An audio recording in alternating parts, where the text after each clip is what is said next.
آج ایک فتنے کے دور میں ہم لوگ مبتلا ہیں، جو بڑا فتنہ ہے شاید غور نہ کیا ہوا، ایک فتنہ یہ کہ بھائی کسی کو غلط کہنے کا آپ کو کیا اختیار ہے؟ آپ کا کام ہے اچھی باتیں بتاتے جائیں، جس کے نصیب میں ہوگا سدھر جائے گا، جس کے نصیب میں نہیں ہوگا وہ نہیں سدھرے گا۔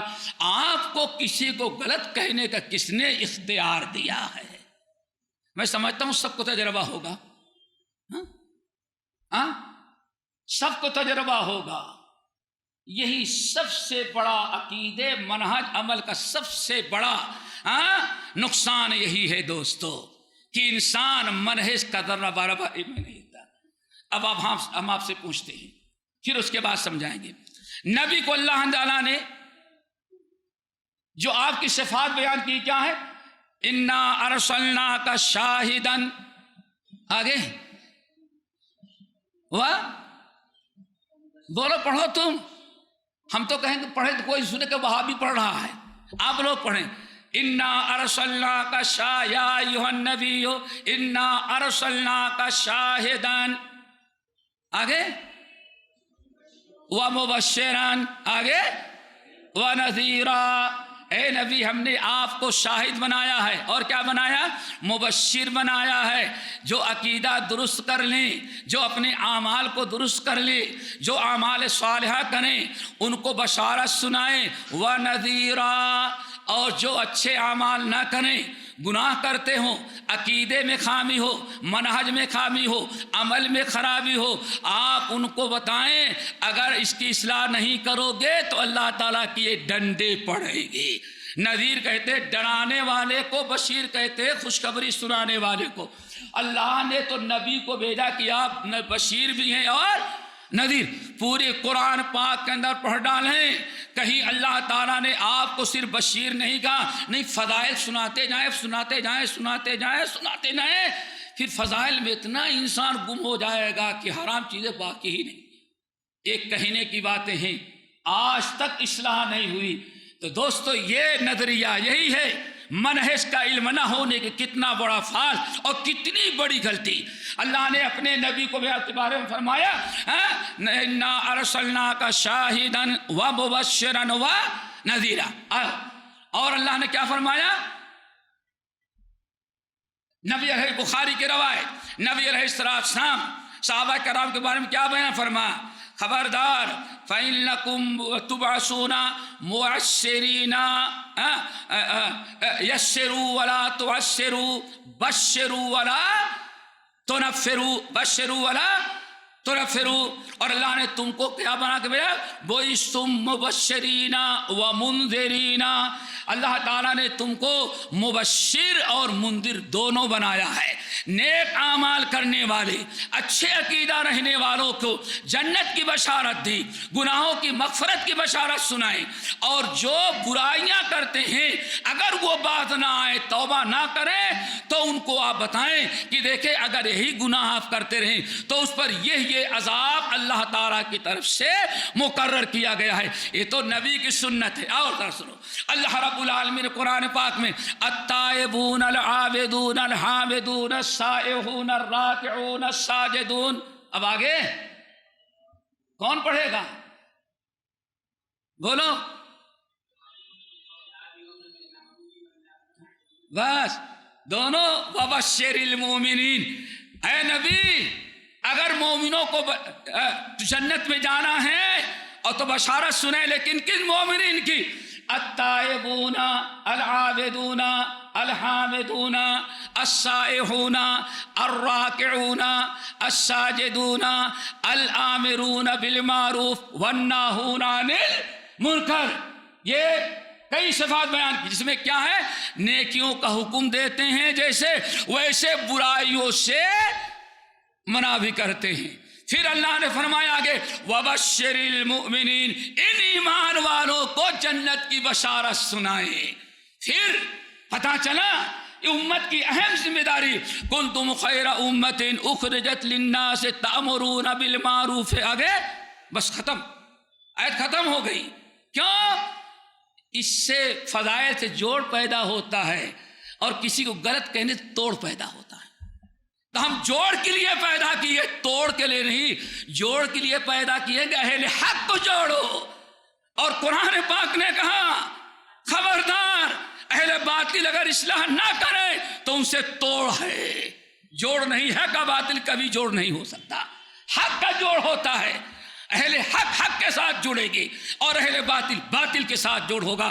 کبھی حق اور باطل ولا تلبسوا الحق بالباطل، حق اور باطل کو گٹ مٹ گول مول نہ کرو۔ قد تبین الرشد من الغی۔ تو دوستو بہت سارے لوگ جو یہ کہتے ہیں کہ نہیں کسی پر تنقید نہ کی جائے، کسی کو غلط نہ کہا جائے، آپ کو کیا اختیار کو غلط کہنے کا، وہ جانے، اس کا رب جانے۔ آپ کا کام ہے فضائل بیان کر دینا، اچھی بات بیان کر دینا۔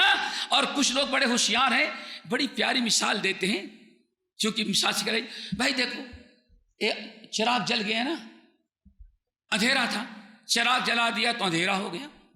اگر تم نے حق بتا دیا تو روشنی ہو گئی، تو جیسے لائٹ جلانے سے روشنی چلی گئی، حق آیا تو باطل ختم ہو جائے گا۔ اس لیے باطل کو مٹانے، باطل خود مٹ جائے گا۔ اللہ فرماتے ہیں نہیں، لَتَأْمُرُنَّ بِالْمَعْرُوفِ وَلَتَنْهَوْنَ عَنِ الْمُنكَرِ، تاکید ہے نیکیوں کا حکم دیتے رہو گے اور ایسے ہی برائیوں سے لوگوں کو روکتے رہو گے، لوگوں کو روکتے رہو گے۔ پھر تمہیں اللہ تعالیٰ دعا کرو گے تو اللہ تعالیٰ تو دعا قبول کرے گا، پریشانی دور کرے گا، اللہ تمہاری مدد کرے گا۔ اور حضرت عائشہ رضی اللہ تعالیٰ عنہ کی روایت کہتی ہے کہ اللہ رسول نے فرمایا اگر تم نے امر بالمعروف کے ساتھ نہی عن المنکر کرنا تم نے چھوڑ دیا تو اب دعا مانگو گے تو اللہ دعا قبول نہیں کرے گا، عذاب آئے گا تو تم چلاؤ گے لیکن اللہ تم پر رحم نہیں کرے گا۔ تو دوستو جتنا امر بالمعروف ضروری ہے اتنا ہی زیادہ ہمارے لیے نہی عن المنکر بھی ضروری ہے، یہ دونوں ایک ساتھ چلے گی۔ اس لیے قرآن پاک کے اندر مختلف مقامات پر اللہ تعالیٰ نے جہاں امر بالمعروف کا حکم دیا ہے وہی ہمیں نہی عن المنکر کا بھی حکم دیا ہے۔ تو ضرورت ہے دوستو ہم سمجھیں کہ آج حق کی دعوت دینا ضروری ہے، حق کے ساتھ باطل کا اظہار، ابطال اور ان کو غلط کہنا اور اس سے لوگوں کو بچانا یہ بھی ضروری ہے۔ اسی لیے قرآن و حدیث میں امر بالمعروف کی بھی تائید آئی ہے اور نہی عن المنکر کی بھی تاکید آئی بھی ہے، ہمیں دونوں کرنا ہے۔ اور اس کے ساتھ ایک اور چیز آپ کو بتا دیں، یہ جو منہج کا معاملہ ہے دوستو، یہ اس قدر اس کی اہمیت ہے کہ حضرت عمر ابن الخطاب کا ایک قول پیش کرتے ہیں تو بات بڑی واضح ہو جائے گی۔ عمر ابن الخطاب نے 4 مرتبہ 3 مرتبہ کہی ورب الکعبہ، ورب الکعبہ، بہت بڑا مجمع تھا، ورب الکعبہ، ورب الکعبہ، ورب الکعبہ، ورب الکعبہ، یا امت محمد یا معاشر العرب ورب الکعبہ، ورب الکعبہ، ورب الکعبہ، ورب الکعبہ، اے عرب قوم اور اے امت محمد صلی اللہ علیہ وسلم، اس رب کعبہ کی قسم کھاتا ہوں، رب کعبہ کی قسم کھا کے کہتا ہوں، رب کعبہ کی قسم کھا کے تمہیں نصیحت کرتا ہوں، رب کعبہ کی قسم کھا کر کے تمہیں آگاہ کرتا ہوں۔ یاد رکھنا تمہاری ہلاکت کب ہے، کب ہلاکت ہے؟ لئن امرتم علیکم من لا یصحب من لم یصحب اصحاب رسول اللہ صلی اللہ علیہ وسلم، عربوں یا اس امت کے لوگوں، تمہاری ہلاکت و بربادی 2 برائیوں میں ہے، اور جس دن یہ 2 برائیاں کرنے لگو گے پھر دنیا میں اللہ تعالیٰ عذاب تمہارے اوپر مسلط کرے گا، اور دنیا کی اور پوری کائنات مل کر کے تمہیں اللہ تعالیٰ کے عذاب سے نہیں بچا سکیں گی۔ یہ 2 برائیوں سے بچنا، لیکن نمبر 1 پہلی برائی تو یہ ہے کہ تم لوگ اپنا پیشوا، اپنا رہبر، اپنا قائد اس کو بناؤ جس نے کبھی صحابہ سے تعلیم نہ حاصل کی ہو، صحابہ سے علم نہ حاصل کیا ہو۔ کتنی بڑی بات کہہ رہے ہیں، یعنی ہم تو دنیا سے چلے جائیں گے ہو سکتا ہے ہمارے بعد بھی خلفاء چلے جائیں گے، لیکن اصحاب رسول رہیں گے۔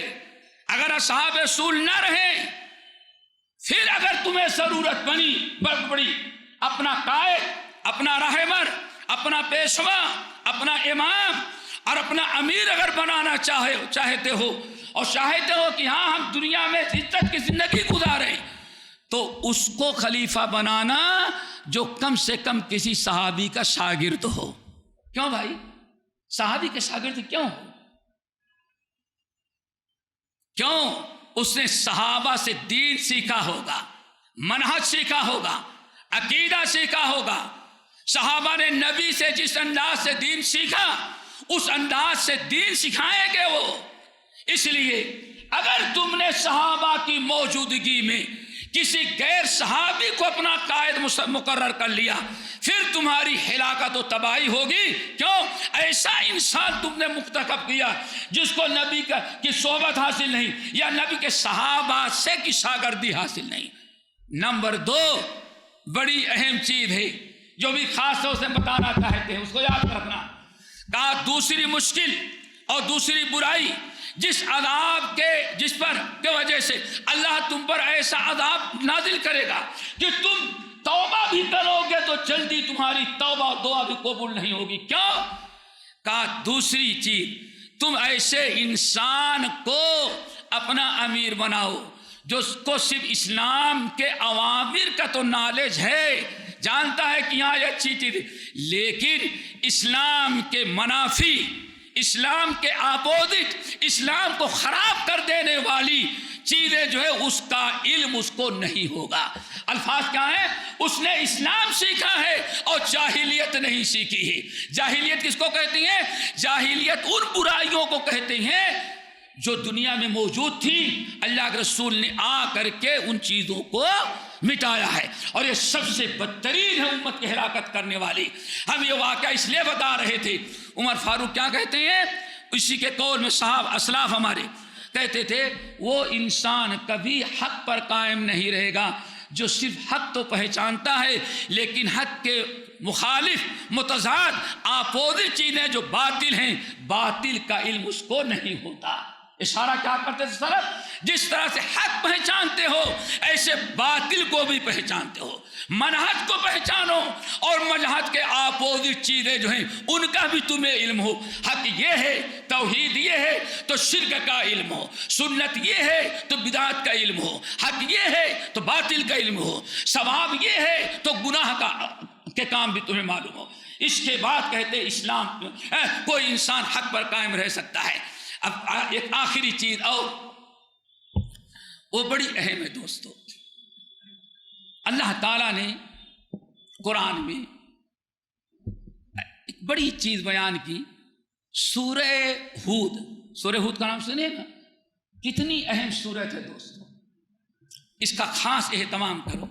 امام بہقی رحمۃ اللہ علیہ نقل کرتے ہیں کہ عبداللہ ابن مسعود رضی اللہ تعالیٰ عنہ کے کچھ شاگرد، ان کو پتا چلا کہ کوفہ کے کسی گاؤں میں ایک بڑی پرانی معمر بوڑھی عورت ہے، بڑی عبادت گزار ہے، بڑی عمر دراز ہے، تو شاگردوں میں شوق پیدا ہوا چلو اس سے مل کر کے آتے ہیں۔ حضرت عبداللہ بن مسعود کے جو ٹاپ کے شاگرد تھے اس سے ملنے کے لیے گئے، گاؤں دیہات تھا، تو بوڑھی کو دیکھا کہ ایک چارپائی ہے، اسی چارپائی کو لوگوں نے اس کو بیٹھا دیا ہے اور تکیہ ہے، اسی تکیے پہ قرآن کھلا رکھا ہوا ہے، وہ قرآن پڑھ رہی ہے۔ بوڑھی ماں بڑی تیز تھی، اللہ تعالیٰ ایسے ہی عورتیں پھر امت میں پیدا کر دیں، بڑی کام کی بوڑھی تھی۔ یہ لوگ گئے سلام کیے، اب بوڑھی عورت تھی، ایسی عورت ہے کہ اس عمر میں پہنچ جانے کے بعد اللہ نے فرمایا کوئی مشکل نہیں، اگر پردہ بنا بھی کرے تو کوئی بات نہیں، پردہ معاف ہے۔ اتنی بوڑھی ہو چکی تھی، جیسے سورہ نور کے اندر اللہ نے بیان کرا، سب چیز سے فارغ۔ تو کہاں سے آئے ہو؟ کہنے کہ ہم لوگ عبداللہ بن مسعود کے شاگرد ہیں، آپ سے ملنے کے لیے آئے ہیں۔ کہا قرآن پڑھتے ہو؟ کہا ہاں قرآن پڑھتا ہوں۔ کہا کتنا روزانہ پڑھ لیتے ہو؟ کہا کہ 2-3 پارہ پڑھ لیتے ہیں۔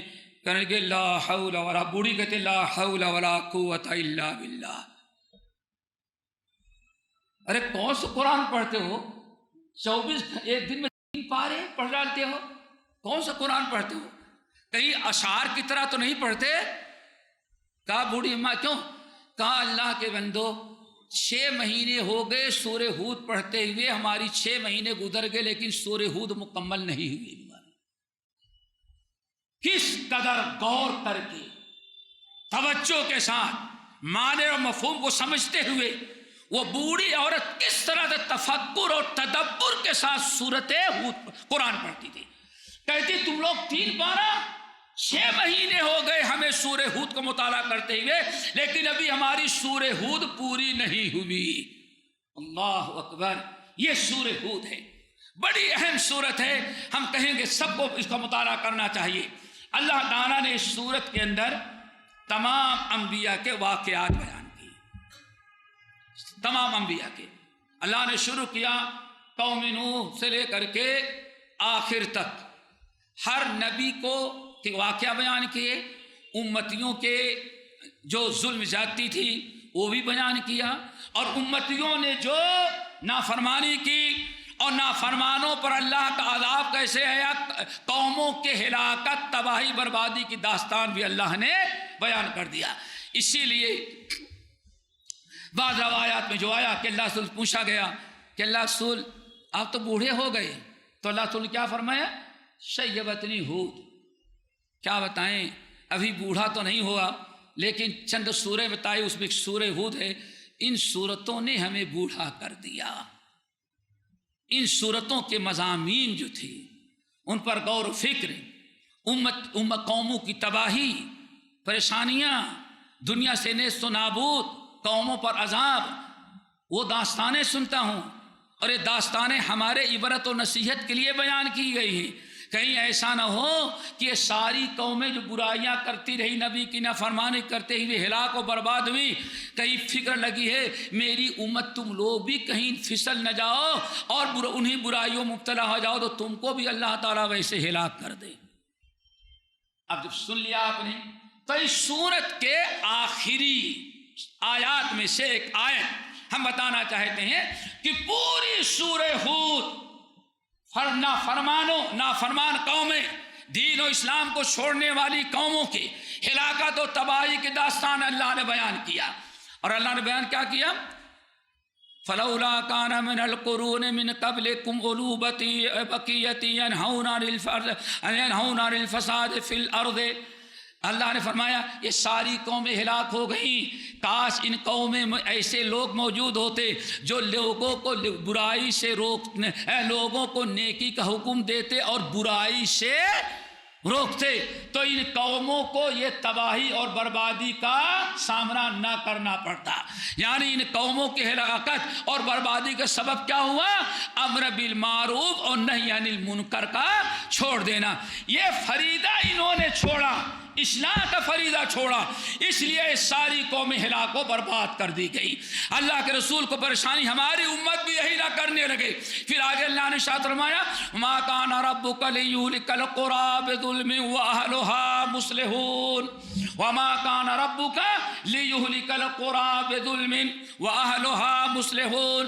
اللہ تعالیٰ کسی قوم کو اس وقت تک ہلاک نہیں کرتے جب تک قوم میں اصلاح کرنے والے لوگ موجود ہوں۔ اصلاح کرنے والے کون ہیں؟ نیکیوں میں کوتاہی ہو رہی ہو اس کو دور کرنا اور کوتاہی ختم کر کے لوگوں کو نیکی کی دعوت دینا، نیکی پر لانا، اور نمبر 2 جو منکرات اور برائیاں معاشرے میں ہیں ان حرام کاریوں برائیوں کو مٹانا اور ختم کرنا، یہ ہوتا ہے اصلاح۔ اللہ آج ہم کہتے ہیں کہیں ایسا تو نہیں ہم صرف فضائل کے پیچھے پڑ گئے۔ کس کے پیچھے؟ فضائل کے پیچھے۔ کچھ لوگوں نے کہا نہ ہمیں فضائل چاہیے، نہ مسائل چاہیے، نہ حکام چاہیے، کچھ نہیں چاہیے، ہمیں بس خلافت چاہیے، ہم کو حکومت قائم کریں گے۔ یہ 2-3 گروہ، کسی نے صرف فضائل کو اپنایا، ساری زندگی فضیلت فضیلت فضیلت، اتنی فضیلت آئی کہ ایک مخصوص کتاب رہ گئی، اگر اس کو چھوڑ دو قرآن پڑھنے لگو تو قرآن ہضم نہیں ہوتا، ہاتھ سے قرآن چھین لیا جائے۔ ایک قوم تو اس میں برباد ہو گئی، دوسری قوم اس کو نہ روزے کی فکر نہ نماز کی فکر۔ اللہ کی قسم گلبرگہ کے اندر 2.5 گھنٹے میں نے تقریر کے سے کھڑے ہو ہو کر کے کتاب و سنت کی روشنی میں شرک بدعت ساری چیزیں تقریر 2.5 گھنٹے کے بعد ختم ہوئی. ایک صاحب کھڑے ہو گئے, مولانا آپ نے 2.5 گھنٹہ ضائع کر دیا, آپ نے تو دین کی کوئی بات ہی نہیں کی. یہ اس کا جملہ تھا. 2.5 گھنٹے آپ نے ٹائم لیا اور آپ نے کوئی دین کی بات ہی نہیں کی. میں نے کہا اللہ کے بندے, اتنی باتیں ہم نے بتایا, توحید کی, رسالت کی, شرک کی, بدعات کی, ارکان خمسہ کی, ایمان باللہ, ساری چیزیں. کہا یہ تھوڑی دین ہے. میں نے کہا کیا چاہتا ہے؟ کہنے لگے کہ ہمیں بتائے ہوتے کہ خلافت کیسے قائم کی جائے گی.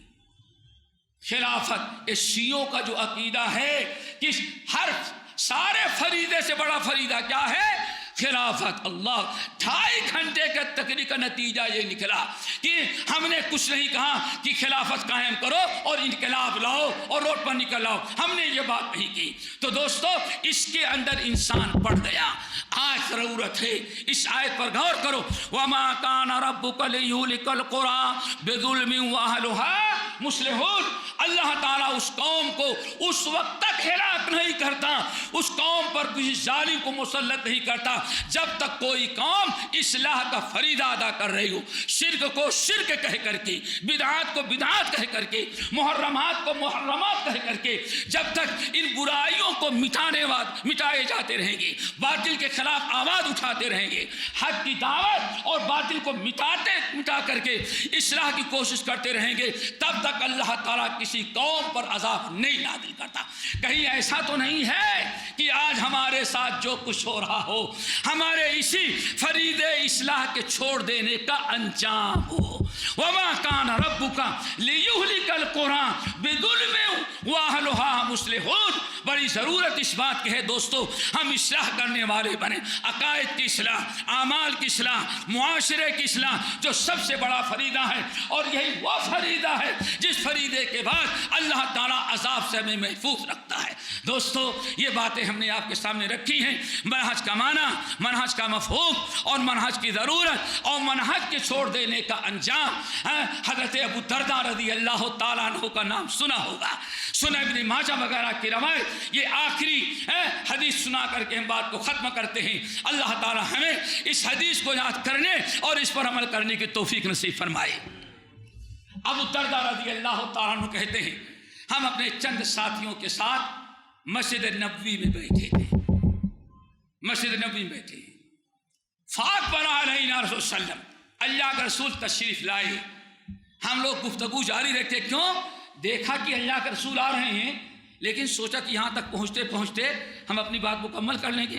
لیکن بات مکمل نہ ہوئی, اللہ کے رسول آ کے کھڑے ہو گئے. اللہ رسول نے پوچھا کیا بات کر رہے تھے؟ آپ کو بھنک لگ گئی کہ کیا بات کر رہے تھے. اب سب لوگ پریشان. ابو درداء رضی اللہ عنہ کہتے ہیں اللہ رسول نے پوچھا کیا بات کر رہے تھے؟ نہیں اللہ رسول ایسے ہی ساتھی بیٹھے کچھ بات کر رہے. نہیں, کچھ تو بات کر رہے تھے یا رسول اللہ.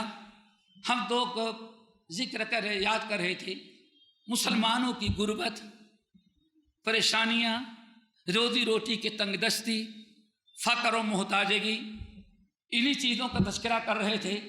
کسی کے پاس برابر گھر نہیں, جائیداد پراپرٹی کی تو عام طور پر کوئی تصور ہی نہیں, مشکل سے روکھا سوکھا کھانا ملتا ہے. ہم سب لوگ اسی پر بیٹھے ذرا گفتگو کر رہے تھے. اللہ کے رسول کے سامنے صاحب ابو درداء صاف کھول کر کے رکھ دیں. سنو دوستو, آج ضرورت کس چیز کی ہے؟ منہج کو قبول کرو, منہج کو سیکھو, منہج پر عمل کرو. اور منہج ہی کی کیا ہونی چاہیے؟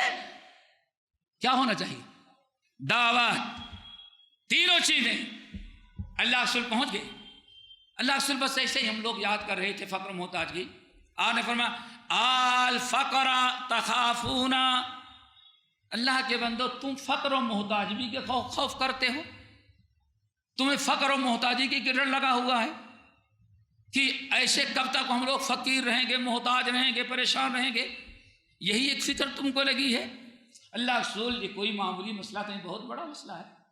آج والذی نفسی بیدہ, اے ابو درداء اور ان کے ساتھ بیٹھنے والے ہمارے ساتھی, یاد رکھنا والذی نفسی بیدی، اس ذات کی قسم کھا کے کہتا ہوں جس کے ہاتھ میں، جس کے قبضے میں میری جان ہے، لَتُصَبَّنَّ عَلَيْكُمُ الدُّنْيَا صَبًّا، ذرا انتظار کرو، تھوڑا صبر کرو، اس ذات کی قسم کھا کے کہتا ہوں اللہ تعالیٰ دنیا تمہارے اوپر اڈیل دے گا۔ کیا مطلب؟ سیلاب کی طرح دنیا کا مال و دولت تمہارے اوپر آئے گا۔ لَتُصَبَّنَّ عَلَيْكُمُ الصَّبًّا، ذرا انتظار کرو، صبر کرو، اللہ کی قسم اللہ تعالیٰ دنیا تمہارے اوپر اڈیل دے گا۔ ایک ہے قطرہ ٹپکانا اور ایک ہے اڈیل دینا۔ اللہ اڈیل دے گا ایسے، دولت ہی دولت، دولت دولت، اتنی دنیا آ جائے گی، اتنا مال، اتنی بڑی تجارت، اتنے کاروبار، اور ایسے بڑے بڑے تمہارے کاروبار ہو جائیں گے۔ لَتُصَبَّنَّ عَلَيْكُمُ الدُّنْيَا صَبًّا حَتَّى لَا يَزِيغَ قَلْبُ أَحَدِكُمْ إِلَّا هِي، یہاں تک کہ ہلاکت کیسے آئے گی؟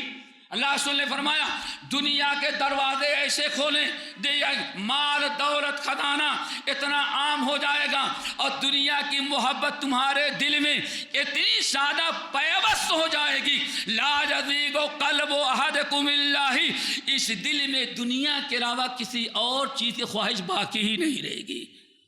ابھی تو دین کی فکر ہے، جنت کی فکر ہے، دین کے بول بالا کی فکر ہے، ابھی اللہ اس کے رسول کی محبت سے دل بھرا ہوا ہے، اور جس سے تم پریشان ہو یہ ابھی چند دن کے، چند سالوں کی بات ہے۔ آئندہ دنیا اللہ ایسے اڈیل دے گا کہ اس دنیا دل کے اندر لا یزیغ قلب احدکم الا ہی، تم میں سے ہر انسان کا دل اگر کسی چیز کو چاہے تو دنیا ہی چاہے گا۔ عذاب قبر کی فکر نہیں ہوگی، عذاب نار سے بچانے کی فکر نہیں ہوگی، جنت حاصل کرنے کی فکر نہیں ہوگی، عبادات کی فکر نہیں ہوگی، ساری فکر کس کی لگ جائے گی؟ مال کی۔ پھر آپ نے فرمایا یاد رکھنا یہ تمہارے لیے بڑی آزمائش کا وقت ہوگا، اور تمہارے لیے استقامت بڑی ضروری ہوگی۔ آپ نے فرمایا سن لو اچھی طرح سے، لَقَدْ تَرَكْتُكُمْ عَلَىٰ مِثْلِ الْبَيْضَاءِ لَيْلُهَا كَنَهَارِهَا، ہم تمہیں آج ایسے منہج، ایسے عقیدے، ایسے صراط مستقیم پر، عقیدہ بھی درست ہے، منہج کے مطابق ہے، شریعت اور منہاج کے مطابق ہے، عمل بھی تمہارا درست ہے، سوچ اور فکر بھی تمہاری درست ہے، لیکن اس موقع پر ایسا ہو جائے گا کہ لا یزیغ لَقَدْ تَرَكْتُكُمْ عَلَىٰ مِثْلِ الْبَيْضَاءِ لَيْلُهَا وَنَهَارُهَا سَوَاءٌ، آج ہم تمہیں ایسے صراط مستقیم، ایسے منہج اور ایسے طور طریقے اور اس طرح سے کتاب و سنت، حلال اور حرام کے مسائل بیان کر دیے ہیں کہ تمہارے لیے دن اور رات سب برابر ہے۔ تمہاری رات یعنی حرام اور حرام، ضلالت و گمراہی سب ایسے واضح کر دیا ہے جیسے دن کے روشنی میں سانپ ہے یا رسی ہے، یہ لکڑی ہے یا یہ درخت ہے یا بجلی کا کھمبا ہے، جیسے تم ان آنکھوں سے روشنی میں دیکھ لیتے ہو، ایسے ہی آج تمہیں حلال و حرام، بدعات اور سنت نظر آ رہی ہے، ہر چیزیں واضح ہیں۔ لیکن اس وقت تمہارا کیا حشر ہوگا جب اس ساری چیزیں دنیا کی محبت میں چھوڑ دو گے اور صرف دنیا ہی دنیا، مال و مال کرنے لگو گے، اس وقت تمہارا کیا حشر ہوگا۔ حضرت عبداللہ ابو درداء رضی اللہ تعالیٰ عنہ جب لوگوں سے حدیث بیان کرتے، کہتے اللہ کی قسم ہم نے وہ وقت بھی دیکھا ہے جب اس دل میں دنیا کی محبت کی جگہ اللہ کی محبت، رسول کی محبت، دین کی محبت اور یہ جائیداد سے زیادہ جنت کی بنانے کی فکر تھی، وہ دن بھی دیکھا ہے اور آج کا دن بھی دیکھ رہے ہیں کہ ہمارے دلوں میں نہ صراط مستقیم کی اہمیت، نہ حق کی اہمیت، نہ باطل سے نفرت، نہ کفر و شرک سے تو بچے ہیں، لیکن بہت ساری بدعمالیاں لوگوں میں عام ہوتی جا رہی ہیں۔ تو دوستو انسان کو چاہیے کہ اللہ کے رسول نے جو بیان کیا تھا، یہ ہم نے تم کو ایسے صراط مستقیم پر چھوڑا ہے، لیلھا ونہارھا سوا، رات اور دن بالکل واضح ہے، شرک کیا ہے، بدعت کیا ہے، منہج کیا ہے، منہج کے مخالف باتیں کیا ہیں، ساری چیزیں دن کی طرح واضح ہیں، ان کو تم باقی رکھنا۔ اللہ تعالیٰ سے دعا کرو اللہ ہم سب کو عمل کی توفیق نصیب فرمائے۔ اور ساری باتوں کا خلاصہ تین ہے، سنیں گے کیا منہج کی ضرورت اور منہج کی اتباع کرنے کا اللہ نے حکم دیا، ٹھیک ہے نا، منہج کی دعوت دینے کا حکم دیا، یہ تین، اور چوتھی خطرناک چیز منہج کے خلاف جو بھی دعوت ہوگی، جو بھی انسان عقیدہ رکھے گا، اللہ نے ہمیں ان سے دور رہنے، ان سے بچنے کا حکم دیا۔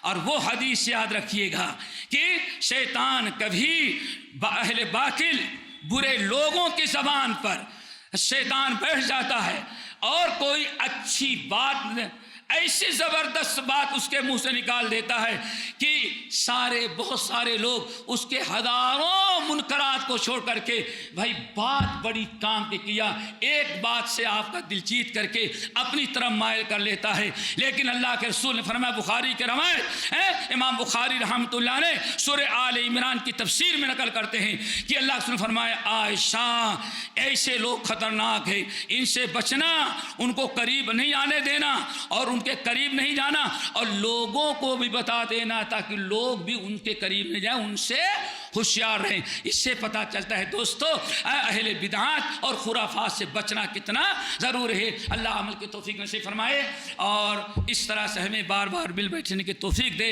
ہم اپنے یہاں کے مقامی جمعیت کے ذمہ دار ہمارے بھائی تسلیم اور پورے بابائے قوم حقائل خان صاحب سے ان لوگوں سے پھر بھی اپیل کریں گے، یہ منہج کا معاملہ اتنا طویل ہے، اتنا سمجھانے کی ضرورت ہے، ایک مجلس میں نہیں، اس کے لیے آئندہ کوئی انشاءاللہ دن بھر کا کوئی پروگرام رکھیں تاکہ مفصل ما لہ و ما علیہ کے ساتھ اس پر گفتگو ہو، مثالوں کے ذریعے، واقعات کے ذریعے، تجربے کے ذریعے، تو یہ انشاءاللہ بہت ہی کام کے ہمارے مستقبل کے لیے بہت ہی بہتر ہوگا۔ اللہ تعالی ہم سب کو عمل کی توفیق نصیب فرمائے۔ اقول قولی ھذا واستغفر اللہ من کل ذنب واتوب الیہ۔